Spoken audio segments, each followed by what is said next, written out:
no sia bon prenu wada kubia mza otodo ebien ena wabo mede emunsam mezebosmu ende enyumbiri wo Big Family Radio kasa efido embruno asode ensam awodo yensa kan na ya boaboa no wo mantem edunsie ne hinam no medebosmu ende enyumbiri ensam no do so pa na mom zodimu akoten ebi ene day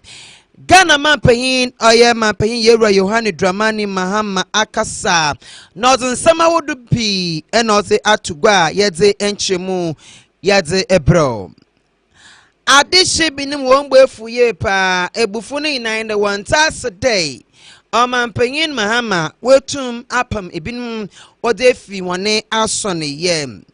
Yako ensanfu from ensuda Ghana Mampahin Mahama Akasa Achemude Oboshe na omani yane economy na watati apansam no we sesen ye Asanso kasa echemubem the free senior high school no Oboshe na wama emu ashekina ensam ne bi me kayi ho na ya bone bedel mezebosum de enyumbe no sia ebusia kase akan kase ebo wo Big Family Radio kasa e free do As then come Big Family Multimedia Institute, BFM Store and a Trustees Network Group, and one will make them and then you bring Mamede and Sami Mede Esomo. O King Kenya, what's a mankind then you bring Ezin a major do Aranyan. That's Kobana. The runner from Eja Takoko school time was Pine. Afe Jebre, Namanfa and Samano Ninchemu Emon. Ghana Mampahin Yera Yohani Dramani Mahama and Prempe America say, Ozi Jumedi Bishi Shadow, na Kopemu Ewo, Oye Infinity Mantomum. Na Oye Yenya no Museum of Funkremofui, and what will need Jumedi Bishi Shadow Ewo, Infinity Mantum, Riniba. Aye can simpa eho enokoko poemu na oye National Convention Ahmadiyya Muslim Mission oye dwumedi body shadow eho no ka say no richemu dem say yehye oman Ghana ha pa edwumedi eba ne nwume bia ebi wo so ebi ni hokra na ebi eye poultry farming na chede nkokonya ne de oye ada oye edwume bia obohwe ema inkremofo mbiambia hodo no wetum ahyemu kena na wabaye edwuma kasa pa ewo oman Ghana na Abraham Mampahin Mahama kasa no richem dem the major amazing orichem akọ na wa menwuma hodo etumi bopoemu ewo oman Ghana hapa the main thing no hwe na ode da me poultry farming no ode ababoa ama Ghana man enwo na wenwu agi de me edwuma no no wetum enye edwuma aye na waboa amo ne nwuma hodo wo pede wo ye no man no wetum akọ enkan ewo manemu I want us to work to make the Ahmadiyya Muslim Mission one of the biggest supplier of chicken in this country.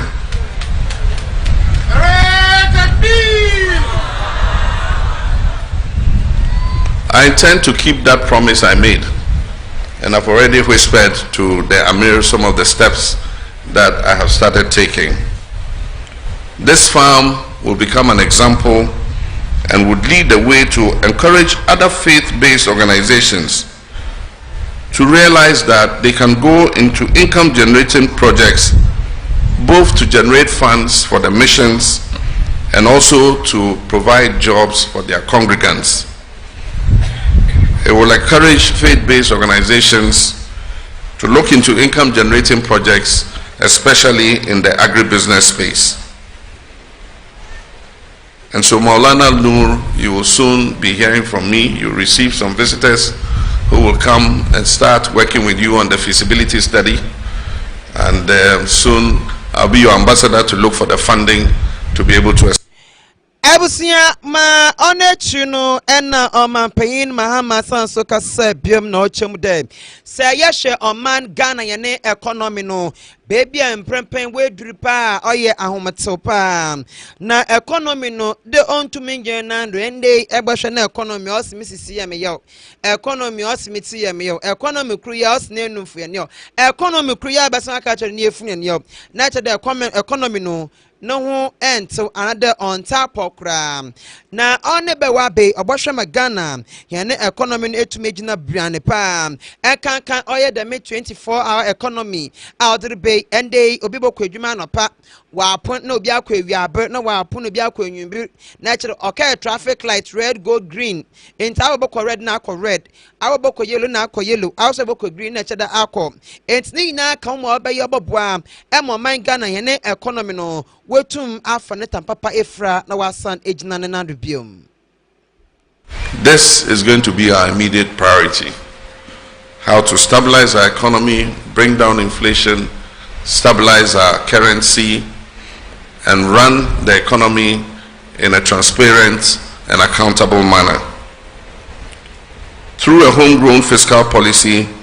we intend to alleviate the economic strain on citizens by removing some of the burdensome taxes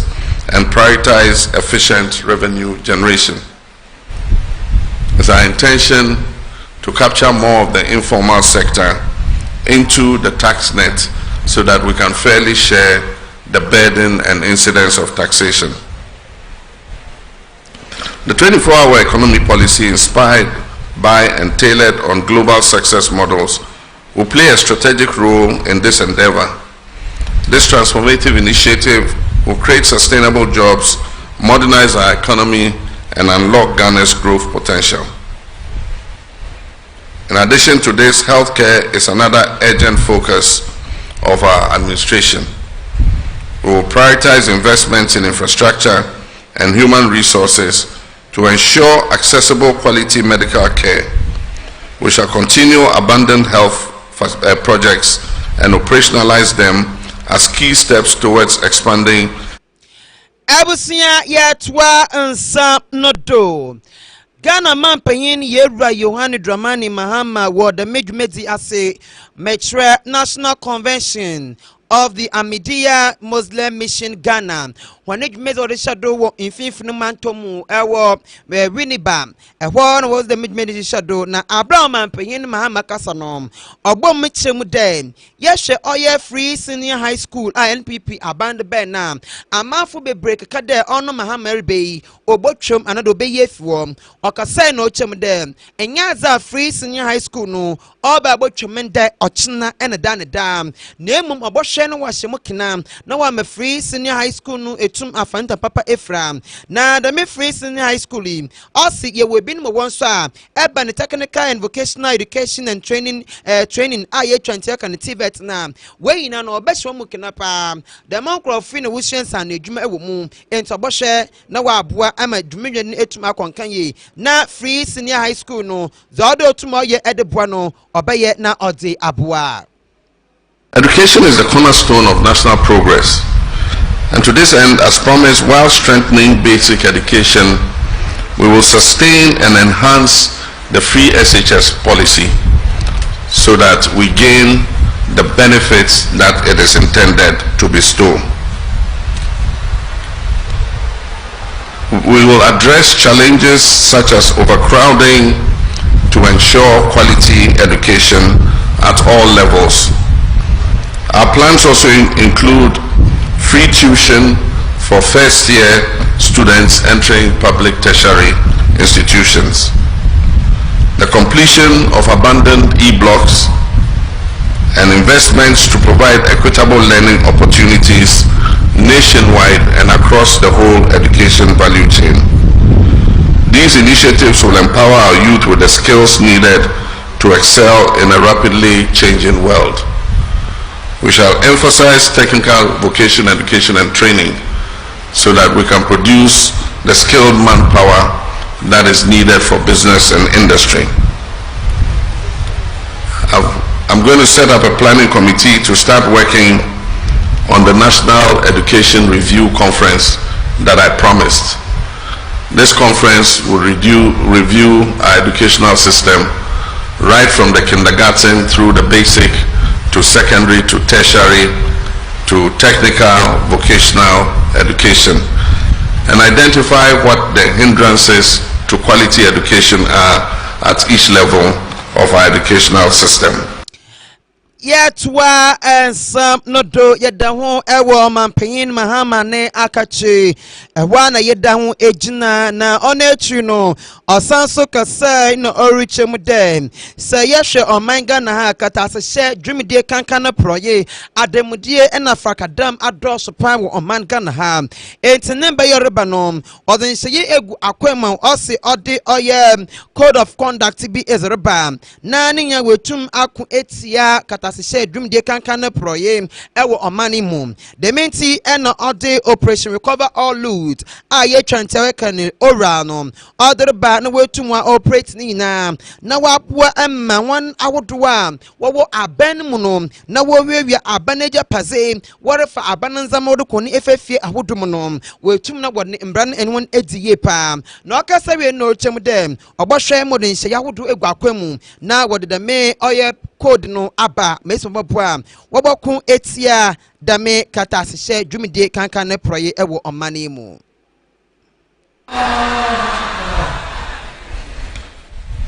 Amir, Chairman, my brothers and sisters,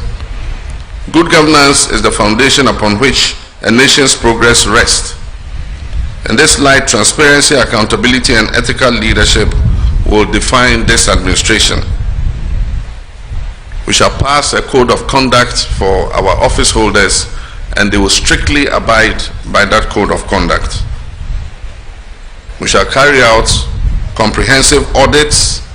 in order to establish what the situation of our state-owned enterprises and parastatals are. We shall operationalize the Operation Recover All the Loot and investigate persons we believe have engaged in misappropriation of public property and pursue them to recover such property.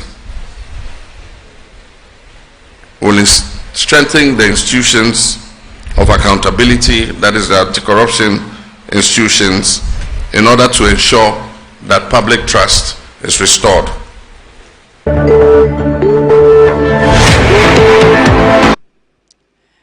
Eusia Yatua and some no do. Na yedenya chanza mfumu bioma na oya mampanyin mahama yara nensami biom ana yegba evromu na abra okopwe mu wode medu medinase no okasa ena oruchemu dem yehye oya agenda 111 agana mampanyin dada oya mampanyin ekufado osise de obesi amagana fo a wentum wenwie no mampanyin mahama akasa achem dem obohye na watwedo na waboa ema wayedwuma mangana ha wo Ghana ye mampanyin dada mampanyin dada oye ekufado abra ode ni state of the nation's address a otwatokra no ode tugwa wa mangana mbeshabejo mufie no okasa no chem de obasre mampanyin mahamade obadame agenda 111 no onhwe na onchedo ono no namodo ema mampanyin mahama so akasa chem de obada nchedo pade obohwe na wa chedo na wa madame ayeresabia hodo nyina no wetum ayedwuma ewo oman Ghana mu. Healthcare is another urgent focus of our administration. We will prioritize investments in infrastructure and human resources to ensure accessible quality medical care. We shall continue abundant health projects and operationalize them as key steps towards expanding healthcare access nationwide. My brothers and sisters, let me at this stage commend and congratulate the women of Ghana for the historic achievement in electing for the first time a female as the Vice President of the Republic of Ghana. By this action, we have broken the first glass ceiling to allow our women to progress even to the highest offices of the land. But there still remains one ceiling, and that is a concrete ceiling. And I assure you that myself and Professor Jane Nana Opokwajiman are going to work to break the concrete ceiling so that the next generation of women can follow and aspire even to the presidency of this country. Yeah, tuado me kaude nyumbre no sia ebusia kase akanka siebo ena wasu guderite yedifien men studio doblo gono upper class school junction ewo ena kasiebo yedifi yedi esomo ende enyumbiri motwa ensam nodo na mezi amawa NDC imbebun awowo oye Techiman South about to peshedo one way for ye pa na ebufu awefu ni na ayene dem empayinifu bi aye adibia wenwa angewo emonensam twafo ehia wakasa wodensam ahodo ato ensam twafo enim protect the NDC votes at the polling station level was a loop center, and our candidate Dr. Christopher Basentebe was duly elected and declared as the MP elect for Techiman South. It was after the declaration that the MPP candidate thought that he was a loser and decided to report the issue to another arm of the MPP at the EC's headquarters, and they called for a certain recollation which has never existed in the Ghanaian law. They went for their illegal recollation, and no one knows the kind of pink sheets or documentation or document they use in doing their recollation. And the substantive recollation was quashed by the Supreme Court, and they did another recollation again. No one knows how they happened to get the man the number of votes he has won with. This afternoon we are here with one issue. The problem we have this afternoon is more or less in relation to our national executives. These are our challenges. How can we win an election at the polling station level, and you allowed our candidates' victory to be snatched by a certain man that was never elected as the MP for Techiman South? 2020 no kache say ya wini but omaje do ya mpaba ya ntianda ye say or sexual education training ya say strike abadu 2024 nkwala omunda mame fo omunda papa fo omunda youth ni na ni ehweye atuma ye 2024 no e see the Ghana babia enso to na nkwala na mu awie bona nkola nam aduane kwa meeting be 12 o'clock 1 o'clock because of campaign ti anajo enti yesere mu mpayifo mutie sufre mumma sankai boy enko mamo asufam yempese yebetse ma me si papa se chilabi na ma be kase nkola na omo Techiman South no omo ya soedi omo akoya ade bia ensem fata ye de say the seat in there ya rene ama ECI den declare wa declare case of Basonte Bayre winner de nim obia ni Ghana hababi obia hu by sen ko turu Accra ya sen say niema tene o ma san declare say kosa aweni ye kosa enya adwene because mpayfo de ka che asem say ma any mistake win the police station say win yes a police station no ya bo ho ban aye bia am isi abi declare yeseremo mumfa a seat babe mo akosie no o mumfa ya de mbreye abato na atuma andisi no ya to mabusuafo ya tuma andisi ndi se na de naka se ndi ya ko de ko wo ko ne se ta be ukwa na nti munya bi no se andisi ya dano no mo be so ya me ya bi se ya bi se wo be yi ama some ya busuafo so we bruni we se ti mo jeffrey obi a wona bruni se mi aka se bi da bruni but yes party edwa Ghana timamu na eje chire nti ya da party no yes we say mo su yesu mai na mo ko de mai say party ni ya the seat Ebusia enti ono eya adesha wo Techiman South obono epoye mantomu ena ete wananka no na yedenya trends amufrum so a oncheri biada ena omampanyin yedwa Yohani Dramani Mahama oze ensamtrofon krata eba padu na nansama no reka wo menyan dem eye aban krata panyin ewo mensin pon bi mam bomodne pa de briya no se sawonzama na fi office wo o se na wa ban we twem ko on wa ba enti wa ban de no so de no nkofo be hye ho enti obaye se won zama na fuo de men sem no enam do ema mpanyimfo bi ma kasa wo chem de kwanya wo fodo wo chi amayoku no emumba ni bi no ontwa ye kura ema won so de wane ensamchofo akasa wa chachre ensemu na sai ene se na embre ye ni muhia ye na ye 17 December no ena ye ka kire mu se ye hwa ni mu se president eswa in wia NDC for omonko na omonko ye debe enko bo take over our district honum se na ebe ye omonko coordinating directors no ebe ye adwuma na se na ebe ya esika abampanyifo a omowo mansimu ne da institutions bi no ano a omo efa size kan use wo campaign eseye no na ebetuma hu ni nyina eti ampaso president swear in wie ya o sha ase na djuma no operations no sha ase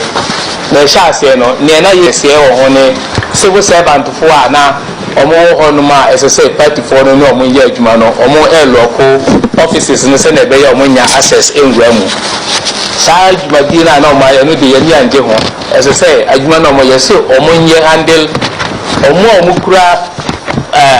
abai political position na yes civil servant into omonja civil servant no ha na ebio nso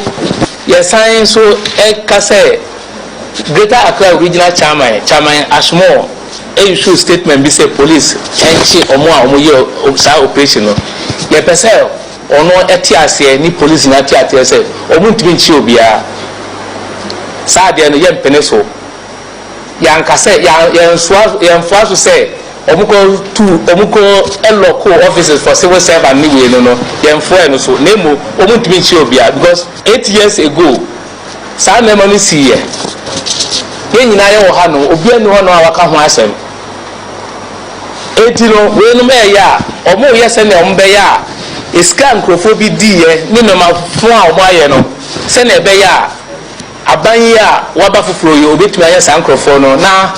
obehwehwe size kan no ne mo mo ayusu no e dia ma Ghana for na ho kire ye omu no ye ntimi mfiri sa ho kire yi mu eti chama asmo asma o kan ye no ne nya adwen obi biara so wo sa chama asmo adwen no bibia no a odi be bia no ye ne nya adwen se sa nipa no e pese okoso no ya man ni we fi se enipa na o ka chom se ye chom no sa nipa na protect election no any media for ansana yetimi ewene sa election ye yomo yantua ensam nodo na yanko yan enyim wonsafofrom na omampanyin mahama na dwumede odi ya opame oye MMDC fui efi won ason ye the mensem kuria no abankra chipanyin na owo oye kanano na nkoya bankra chipanyin oye onimnyafo akoni Emmanuel ono ewo oye banda ewo bono mantomu ono so eyi hu nsam waka wonsam achem de zikwanye ofado oye no etumu de odi hu ya pa as a politician, the family normal. Me not the don't walk for to buy and so. I don't hear say, or the year become our President John Mama and so about. I know so I want to crop for no so I junior back one so more the year at your man. And he's a person and the cracker MI say, you'll fire a human to her and for my meeting director, sir. I didn't say any kind of just no concern. Political system no catching. One there so necessary so human that for more. If your political system, no administration system now, we are not working. Alone. The work said, they will see the agenda of the president, any agenda of the political party which is in power. It is a but if it is election and I elect me as district chief executive, I know the president I will do my work as district chief executive. But when I was appointed by the president. It is MMDC. None of us is surprised about what goes on. Now, in for the outgoing appointees, be waha binimo aka afam mobi empire yemfa kasia bonu nkwowie ewo omampanyin mahamane akache na ono eno kase no chemu de okasa chemu de na bana obebu no Oba paswafo abetsuafo na wona abedi echi na cabinet ministers ni nyano orofemu pol edusia ko 61 na nso imprepio we also adechin adrese ni na obadebo so na CV why no pondo man onya agor eni mpa wodi CV egugu wo a wa pro yi ma yi dibio no onya agro dibiro ko nimpa be yoha na ogun wa pre obia pe minister edi obia pe deputy minister edi obia pe cabinet minister and also the main nimpa will be wa bobol be mpemitazni anye ye kura mu idri se ba ekro pe na oba for one enko akania Galloway. Now the difficult part. I cannot do this work alone, and so I have to select some people to join me to be able to deliver the reset that we have promised Ghanaians. And it's coming at a time when Ghanaians expected a reduction in the size of government. And so you won't want to be in my shoes when you promise to appoint only 60 ministers and you have thousands of people sending their CVs. Definitely some people will be disappointed. But it's not only by playing a role at that level that you can contribute to the success of government. There are many other things that we can all do. And I always say that the success of this administration will guarantee us, another term, maybe under some other leader. But we need to get this right so that Ghanaians will repose the confidence in us and give us another opportunity to continue. So all of us must put our shoulders to the wheel and work. Abusia enti eyi mampanyin Yohani Dramani Mahama ena etenenkano aha ena mbrono bama kwan mamede abusia kase akan kase ebo amene bo hwemo donso eduasa entem no meze ebesi amo asada enkoma Big Family Multimedia Institute BFM Store Trustees Network Group